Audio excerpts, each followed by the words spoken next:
Salve Maria, estou enviando então agora aqui para vocês nossa aula desse final de semana, tá?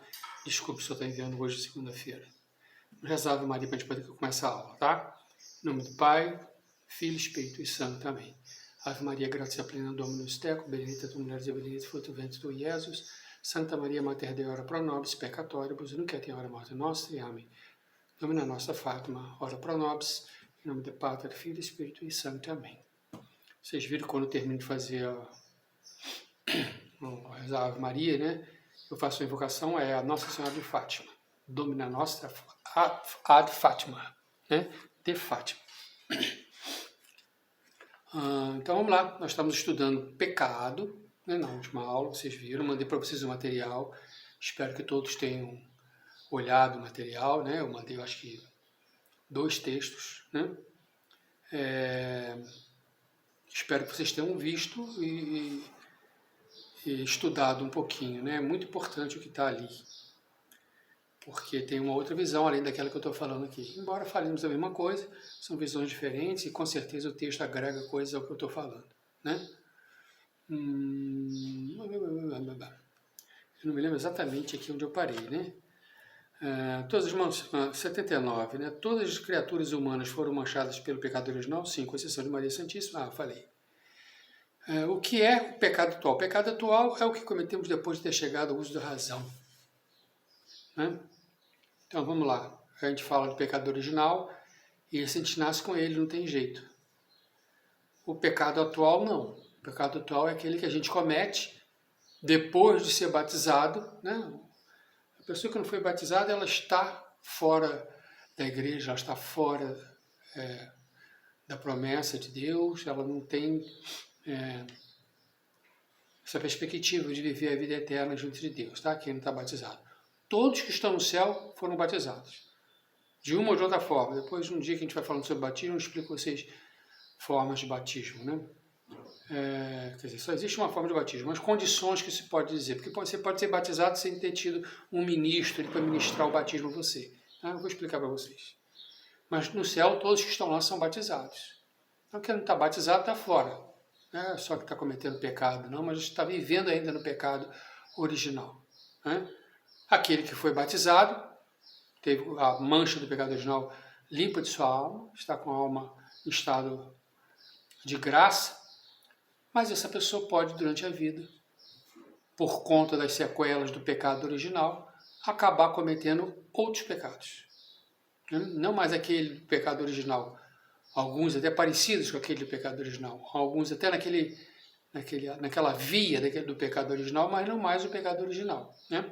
O pecado original morre no batismo, né? Mas os outros pecados, todos esses outros pecados que eu cometo a partir do batismo, infelizmente, todos eles são pecados, a gente chama de pecados atuais.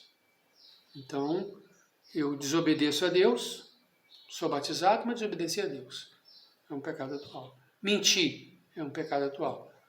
Pequei contra o 5º mandamento, não matar, pecado mortal. Atual também, né?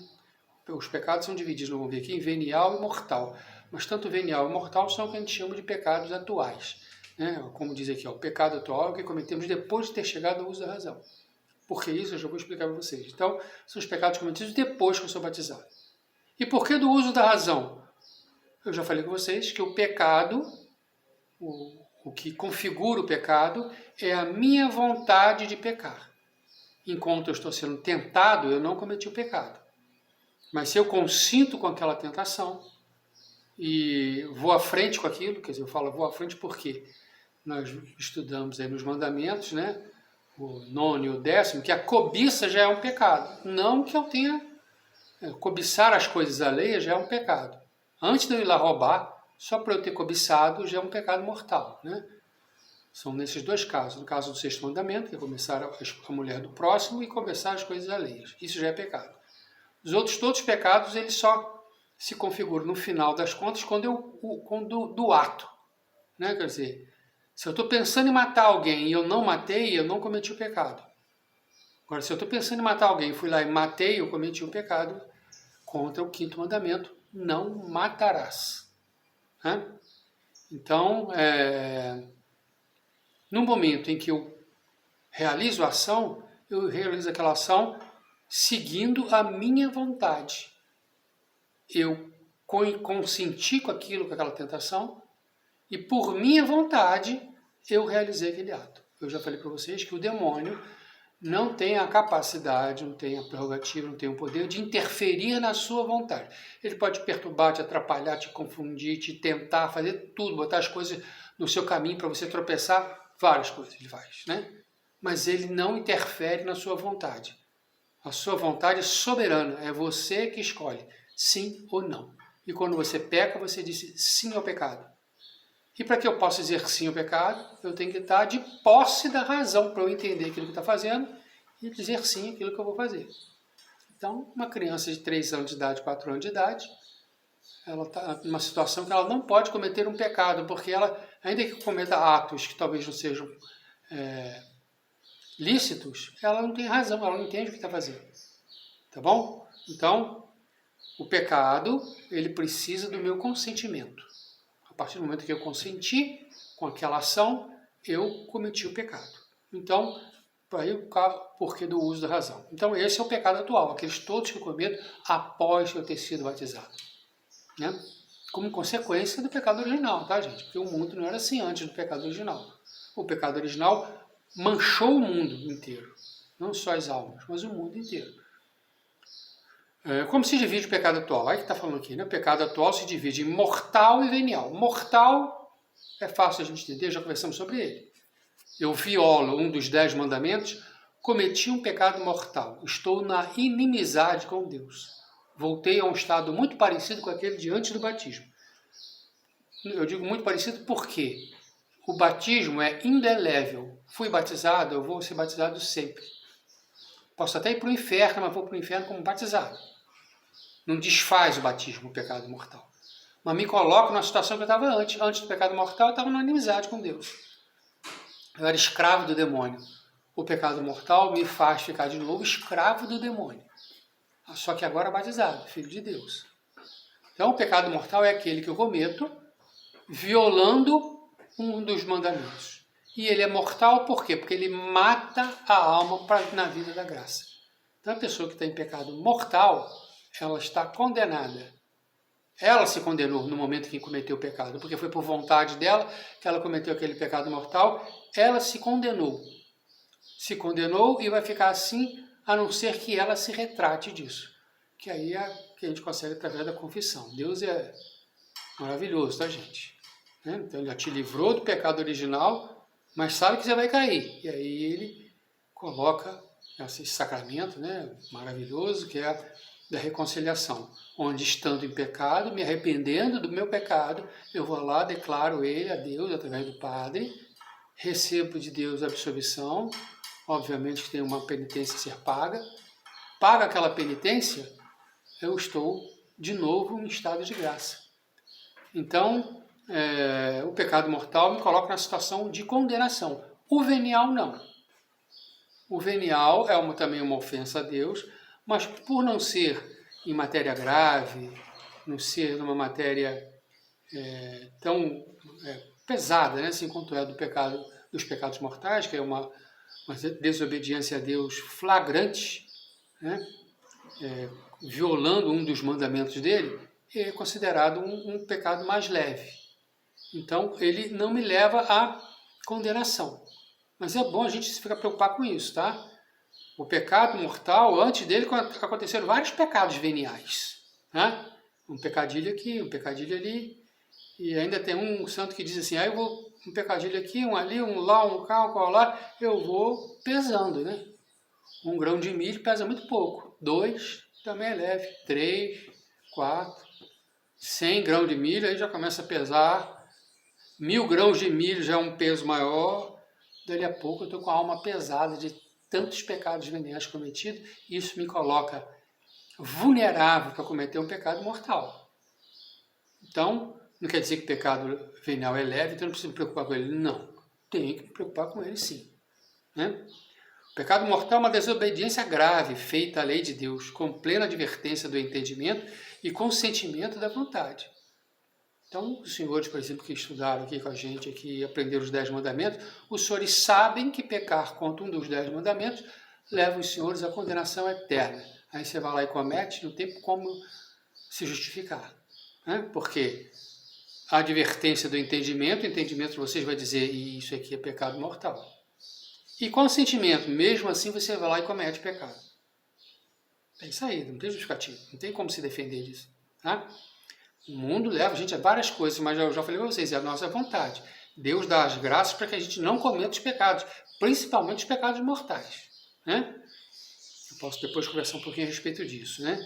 Mas, falar, uma desobediência grave, feita à lei de Deus. Então, feriu um dos 10 mandamentos. Por que se chama mortal esse pecado? Chama-se mortal esse pecado porque dá morte à alma, privando-a da vida da graça santificante e tornando-a merecedora do inferno. Eu falei com vocês, eu me coloco como escravo do demônio, eu me coloco em condição de condenação. Quer dizer, eu me condeno, estou condenado, eu mesmo me condenei. No momento em que, sabendo que eu ofendendo a Deus daquela forma, eu cometo um pecado mortal, ainda assim cometi o pecado, eu me coloquei condenado. Eu estou dizendo não a Deus e sim ao demônio. Tem saída, gente, não tem desculpa. Não foi um outro que me levou aquilo. O mundo inteiro, a natureza, o mundo e o demônio pode ter me tentado, mas eu é que disse sim. Então a responsabilidade é toda minha. Não dá para botar a culpa nos outros. Que males causa o pecado mortal? Vamos lá, o que acontece. Ó. Priva a alma da graça e da amizade de Deus. Então, estou na inimizade com Deus. E estou fora do estado de graça. Não estou mais em estado de graça. O estado de graça é esse estado santificador, santificante ou santificado. Né? Eu estou na graça, eu estou livre do pecado. Eu estou plenamente conforme a Deus. Fala perder o céu e merecer o inferno. Eu, estando fora do estado de graça, estando na inimizade com Deus, tendo cometido um pecado mortal, a minha alma perde o céu e ganha o inferno. O meu prêmio não vai ser um prêmio, vai ser um castigo. No final da minha vida, se eu morrer daquele jeito, com aquele pecado, com aquela mancha, eu mereço o inferno e não o céu. Não é ninguém que me disse isso, não. Eu já sei, na hora que eu morri, eu vou ter ciência disso. Caramba, eu mereço o inferno. Tira-lhe o merecimento das boas obras e a torna incapaz de adquirir outros. Tudo que você fez de bem até aquele dia perde valor. Você pode ter vivido 60 anos da sua vida como um santo. Cometeu um pecado mortal, você vai ser condenado. Mas os 60 anos que eu vivi como santo. Já era, você perdeu aquilo tudinho. Tá, gente? É como se você tivesse milhões e milhões e milhões guardados debaixo do colchão, veio lá o ladrão e roubou o dinheiro. Você perdeu tudo. E é isso que acontece. O demônio foi lá, te roubou. Por consentimento seu. Você deixou a porta aberta, você falou para todo mundo que você tinha aquele dinheiro guardado no colchão, você sumiu e deixou sua casa despreparada, desprotegida. O demônio veio e levou. Né? Então, perdi tudo, todos os merecimentos que eu tinha das obras boas que eu tinha feito antes. E me torno incapaz de fazer outra. Enquanto eu estiver em pecado mortal, eu não tenho nenhum mérito de nenhuma boa obra que eu faça. Nenhuma. Eu posso ter doado 1 milhão para ajudar na Casa dos Pobres de Nova Friburgo. Caramba, que grande coisa que aquela pessoa fez. Se eu estou em pecado mortal, não vale de nada aquilo. Nada diante de Deus. Zero. Quem está em pecado mortal se torna incapaz de adquirir méritos satisfatórios ou impetratórios. Não adianta nada estar em pecado mortal e rezar terço. Não valeu nem nada o terço. Quem perdeu a graça de Deus pelo pecado poderá de novo conseguir? Sim. Olha só o que eu falei. Por isso que eu estou falando com vocês que Deus é maravilhoso, né? Sim, quem perdeu a graça de Deus pelo pecado poderá de novo consegui-lo pelo sacramento da confissão ou por mais um ato de contrição perfeita com o propósito de confessar-se. Vou explicar isso um pouco melhor na hora que a gente estiver falando sobre os sacramentos, tá? Mas esse sacramento me faz voltar ao estado de graça. Nós vamos falar sobre ele. Mais para frente, nós vamos logo depois que terminar falando sobre pecado, vamos entrar nos sacramentos. O que é pecado venial, então, agora? Esses eram os pecados mortais. O que é o venial? O pecado venial é uma desobediência à lei de Deus em matéria leve, como eu comentei com vocês. Ou ainda, uma desobediência em matéria grave, sem perfeita advertência ou sem pleno consentimento da vontade. Então, assim, eu estava meio... não entendia direito, né? Por exemplo, a gente vê aí, infelizmente, né? A moda, hoje em dia, ela é não casta, né? A moda, as roupas, né? Principalmente das senhoras, das moças, das meninas, não é uma moda casta, é uma moda voltada para a sensualidade. Acontece que uma criança, uma menina que agora tem 3, 4 anos de idade, ela nasce nesse mundo vendo isso e achando isso normal. Se não vem um pai, uma mãe, se ela não passa por uma catequese, se passou pela catequese, a professora, o professor da catequese não explicou isso, a pessoa, aquela criança, vira adolescente, vivendo nesse mundo achando que aquilo é o normal. Ela não tinha pleno conhecimento de que aquilo é errado.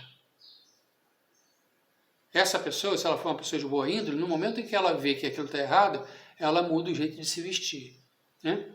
Mas enquanto não, ela vai vestindo daquele jeito. Se ela não tem conhecimento, profundidade, sabe que aquilo daquele jeito, aquele pecado não é um pecado com total entendimento. Então, embora seja um pecado contra o sexto mandamento, ele não tem esse peso do pecado mortal, porque não tinha um pleno entendimento de que é o pecado. Ou o pleno consentimento. Ela se veste assim porque todo mundo veste. A própria mãe dela não falava isso com ela, né? Vou falar aqui para vocês, eu costumo brincar com a minha esposa, que às vezes a gente passa pela rua e passa uma menina vestida de uma forma completamente indecente. Aí eu passo às vezes e falo assim com Fátima, minha esposa, ah, coitada, ela é órfã de pai e de mãe essa menina. Mas órfã de pai e de mãe ela não tem pai e mãe, porque se tivesse pai e mãe, ela não saía na rua assim. Porque um pai e uma mãe não ia deixar a filha sair.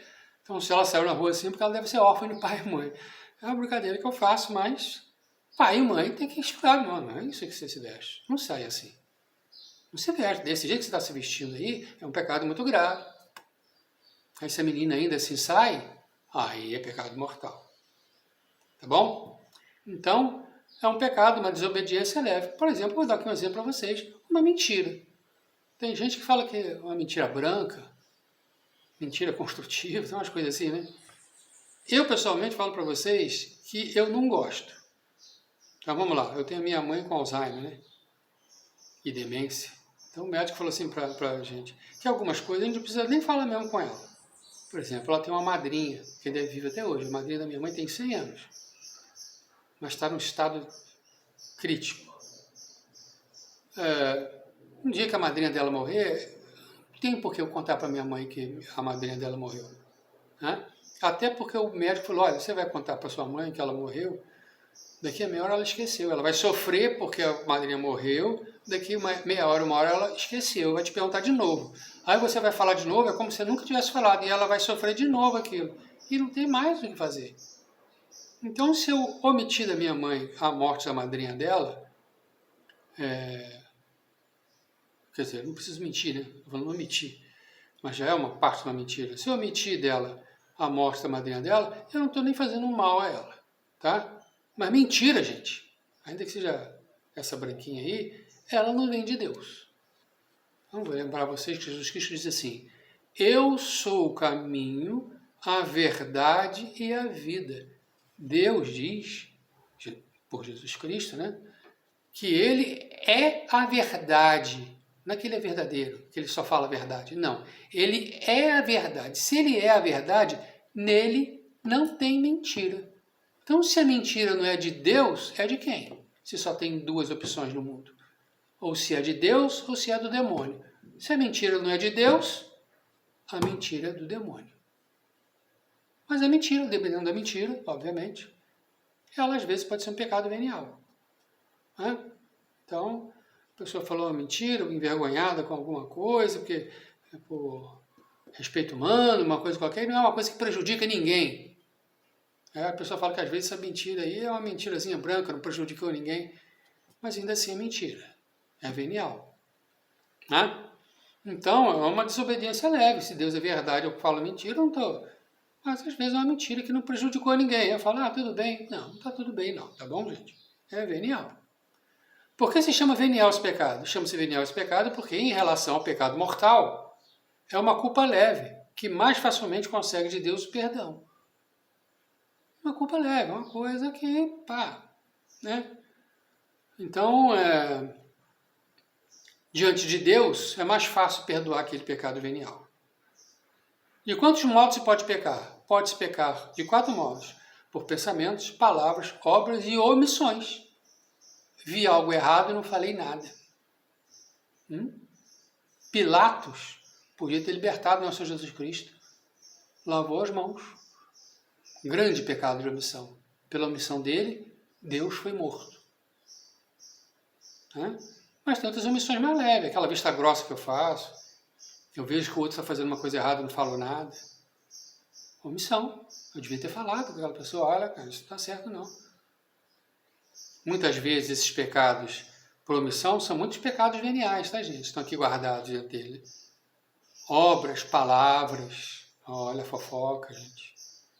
Venial, às vezes pode ser mortal. Né? Pensamentos. A maior parte dos pecados em pensamentos são veniais. Mas alguns são mortais. A cobiça. A cobiça está na minha cabeça. Não é isso? Como se peca por pensamento, palavras e obras? Peca-se por pensamento, palavras e obras quando, por advertência e consentimento da vontade, se pensa, deseja, se diz ou se pratica alguma coisa proibido pela lei de Deus. Deus proíbe aquilo, eu penso naquilo. Consentimento, aquilo vem na minha cabeça e eu mantenho aquele pensamento ali. Isso não é um pensamento bom, mas eu continuo pensando naquilo ali. A cobiça é isso. Então a pessoa está cobiçando o bem do outro. Ele sabe que aquilo é pecado, mas ele continua na cabeça dele, alimentando aquela cobiça, alimentando aquele pensamento. Ele não corta aquele pensamento. Desejo. O pensamento favorece o desejo. Quando ele diz ou fala alguma coisa, ele sabe que aquilo não é verdade, mas ele faz uma fofoca sobre o outro. Ou quando ele pratica, quando vai lá e rouba. Então, é algo proibido pela lei de Deus. Mas eu penso naquilo, eu falo aquilo, eu realizo aquilo. Como se pega por omissão? Pega-se por omissão falando voluntariamente faltando voluntariamente ao próprio dever ou às obrigações do próprio Estado. E aqui é perigoso, tá, gente? E aí tem uma profecia de Ezequias, no livro de Ezequias, no Antigo Testamento, que diz o seguinte: se você tem a oportunidade de corrigir uma pessoa que está em pecado, aquela pessoa não ouve o que você fala, você vai lá e fala com a pessoa não ouve o que está falando. Quando aquela pessoa morrer, ela vai ser julgada, culpada por aquele pecado que ela está cometendo. Você que foi lá e tentou falar com ela, e ela não te ouviu, você vai ser absolvido. No entanto, se você está lá, tem a oportunidade de falar com uma pessoa que está fazendo uma coisa errada. Em vez de lá falar, você fica quieto e não faz nada, aquela pessoa, quando morrer, vai ser condenado pelo pecado dela. E você também vai ser condenado porque você foi conivente com aquilo. Porque você poderia ter dito àquela pessoa que ela estava errada e não disse nada. Você foi cúmplice. Entenderam aqui o que é a omissão, a importância da omissão? Então, se eu tenho a oportunidade de dizer para o outro que ele está errado, que ele tem que caminhar certo, e eu não faço isso, pecado de omissão. E pode ser um pecado gravíssimo. E pode ser um pecado que me condena ao inferno. Então, omissão é muito importante. Nós, batizados, temos obrigação de evangelizar, de dizer para o outro aquilo que é o certo e errado. Estou te falando que você vai sair pela rua, com todo mundo, falando com um, com o outro. Eu estou falando assim, na oportunidade que você tem. Então, por exemplo, você tem os amigos do trabalho, estão sentados numa mesa almoçando, falaram uma, duas, outras besteiras, eu tenho que falar ao contrário. Eu tenho que explicar, não, isso está errado. Você não pode fazer isso. Deus não consente com isso. Isso está errado diante da lei de Deus. Eu tenho que falar. Se eu ficar quieto, eu estou consentindo com aquilo. Entenderam o meu pecado de omissão? É difícil, gente? Não, nós vivemos num mundo que isso é tudo difícil. Às vezes o pecado vem no olho da gente sem a gente procurar ele. Você liga a televisão, é um filme. Estou falando um companheiro de trabalho, de colégio, que está sentado do seu lado, passa o dia inteiro falando aquilo. Na rua, você vai tomar um sorvete, comer uma pizza e se depara com situações como essa. Difícil, hoje em dia para fugir é muito difícil. E o pensamento da gente, a gente não tem controle do pensamento. A gente está pensando em coisas que a gente devia estar pensando. A gente tem que se policiar muito, tá? E a gente consegue essa vitória através da oração, da frequência dos sacramentos, de uma luta diária. Muitas vezes são provações que Deus, muitas vezes não, são provações que Deus deixa acontecer na nossa vida para ver a nossa atitude com relação àquilo. E algumas delas a gente não consegue sozinho. Deus diz assim, o meu jugo é leve.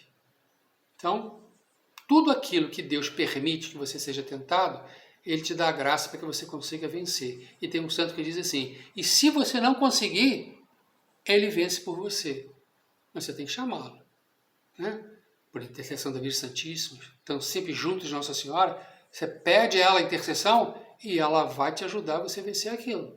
Ainda que leve um tempo, às vezes, isso é humano, né? São Paulo, a gente lê em São Paulo, ele tinha lá o que ele chamava um espinho na alma, que ele já tinha pedido a Deus 3 vezes, se não me engano, para que tirasse aquilo, e Deus disse para ele assim, a minha graça te basta. Então, São Paulo, o santo, sofria com algo que eu não sei o que é, a gente não sabe o que é, a vida inteira dele, e aquele sofrimento às vezes passa a vida inteira, mas você tem que estar lutando contra ele, você não pode ficar de braço cruzado. Tá bom, gente? Terminamos aqui o nosso estudo sobre o pecado. Nós depois vamos fazer um pouquinho sobre os vícios capitais, não é isso? Vale a pena falar um pouquinho. E aí nós vamos entrar em sacramentos, que é o nosso último bloco de estudo para a nossa preparação para a Crisma, né? Lembro a vocês uma coisa aqui. Já foi pedido ao bispo a data para a Crisma de vocês, tá? Inicialmente a data que foi agendada é dia 14 de dezembro, mas ainda não foi confirmada pelo bispo. Eu não estou afirmando para vocês que foi dia 14. Foi proposto ao bispo que fosse no dia 14 de dezembro. O bispo ainda não deu um consentimento, mas está lá na agenda dele para ele dar um ok. Então eu peço aos senhores que planejem que nesse dia 14 de dezembro teremos a nossa Crisma. Então, já que não está tão longe assim, eu preciso que os senhores se lembrem da documentação que eu preciso dos senhores na minha mão. RG, carteira de habilitação e o certidão de batismo de quem tem, e também do padrinhos e madrinhas, né? RG e a certidão de crisma, para quem for ser crismado. Tá bem? Salve Maria, fique com Deus. Em nome do Pai, do Filho e do Espírito Santo. Amém. Ave Maria, cheia de graça, o Senhor é convosco. Bendita sois vós entre as mulheres e bendito é o fruto do vosso ventre, Jesus. Santa Maria, Mãe de Deus, rogai por nós, pecadores, agora e na hora de nossa morte. Amém. Em nome do Pai, do Filho e do Espírito Santo. Amém. Salve Maria.